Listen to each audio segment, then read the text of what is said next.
আসসালামু আলাইকুম। বর্তমান সময়ে যারা রাজনীতিবিদ, যারা রাজনীতির সাথে যুক্ত, অ্যাক্টিভ পলিটিক্স যারা করেন, তাদের মধ্যে একজন মানুষকে আমার ব্যক্তিগতভাবে খুবই পছন্দ।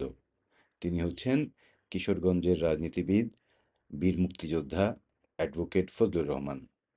তিনি তার দীর্ঘ জীবনে বিভিন্ন দলের সাথে রাজনীতি করেছেন। বিভিন্ন দলের পক্ষ হয়ে রাজনীতি করেছেন। তিনি ছাত্রলীগের কেন্দ্রীয় কমিটির সেক্রেটারি এবং প্রেসিডেন্ট হিসেবে দায়িত্ব পালন করেছেন। তিনি আওয়ামী লীগের কেন্দ্রীয় কমিটির নেতা ছিলেন। তিনি আওয়ামী লীগ থেকে নির্বাচিত এমপি ছিলেন। বর্তমানে তিনি বাংলাদেশ জাতীয়তাবাদী দল বিএনপির চেয়ারপারসনের উপদেষ্টা হিসেবে কর্মরত আছেন। এই মানুষটির আ বিভিন্ন সময় বিভিন্ন কথা ফেসবুকে বা ইউটিউবে বা বিভিন্ন টক শোতে শোনার সৌভাগ্য আমার হয়েছে। যদিও তাকে সামনাসামনি দেখার সৌভাগ্য আমার কোনোদিন হয়নি।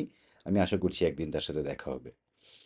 তো যে ব্যাপারটি আমার খুবই পছন্দ হয়েছে যে রাজনীতিবিদ তিনি কোনো দলের পক্ষে কথা বলবেন সেটাই স্বাভাবিক। কারণ তিনি দল থেকে নির্বাচিত এবং দল থেকে দলকে প্রতিনিধিত্ব করেন। কিন্তু সঠিক কথাটি বলার মতো রাজনীতিবিদের প্রচণ্ড অভাব বাংলাদেশে রয়েছে। তার সাম্প্রতিক কিছু কথাবার্তা আমাকে খুবই আশাবাদী করেছে। যে একজন মুক্তিযোদ্ধা যিনি এখনো আ তার তারুণ্য ধরে রেখেছেন। তিনি সেদিন বলেছেন, একটি টক শোতে শুনলাম যে আ সংস্কার নিয়ে আসলে অন্তর্বর্তীকালীন সরকারের সংস্কার নিয়ে মাথা ঘামানোর খুব বেশি প্রয়োজন আছে বলে তিনি মনে করেন না। কারণ এই যাবৎকাল বাংলাদেশের যত সংস্কার, যত উন্নয়ন সব রাজনীতিবিদরাই করেছেন। বাইরে থেকে কাউকে এসে কিছু করে দিতে হয়নি। স্বাধীনতার পরবর্তী সময়ে বিভিন্ন সময়ে কালের পরিক্রমায় বিভিন্ন সংস্কার পেরিয়ে আজকে বাংলাদেশ এখানে এসে দাঁড়িয়েছে।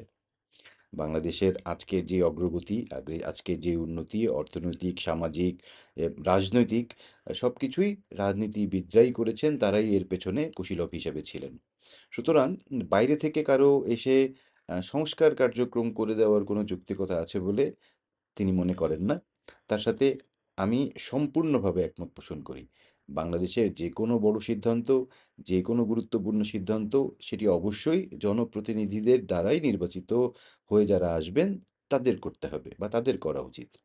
যারা সংস্কার করবেন তাদের দায়বদ্ধতা কোথায়? তারা কার কাছে দায়বদ্ধ?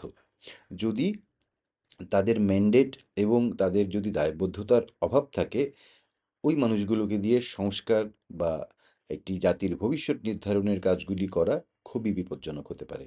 কারণ এখানে হিতে বিপরীত হওয়ার সম্ভাবনা সমূহ। এবং সংস্কার কার্যক্রমে রাজনীতিবিদদের যে অভিজ্ঞতা, বিদদের যে প্রজ্ঞা, সেটি আসলে সবার আগে প্রয়োজন। রাজনীতি কখনো অঙ্ক না। ২-২ যোগ করলে ৪ হয় না। সেখানে ৩ সাথে ১ যোগ করলে ৪ হয়, ৫ থেকে ১ বিয়োগ করলেও ৪ হয়। সুতরাং দেশের মঙ্গল কি হবে, দেশের ভবিষ্যৎ কিভাবে নির্ধারিত হবে, সেটি আসলে দেশের মানুষের প্রত্যক্ষ ভোটে নির্বাচিত জনপ্রতিনিধিদের দ্বারাই করা উচিত। আপনারা কি ভাবছেন? কমেন্ট করে জানিয়ে দিন আপনাদের মতামত। আপনাদের কথা শোনার জন্য অপেক্ষায় আছি। ভালো থাকবেন। ধন্যবাদ।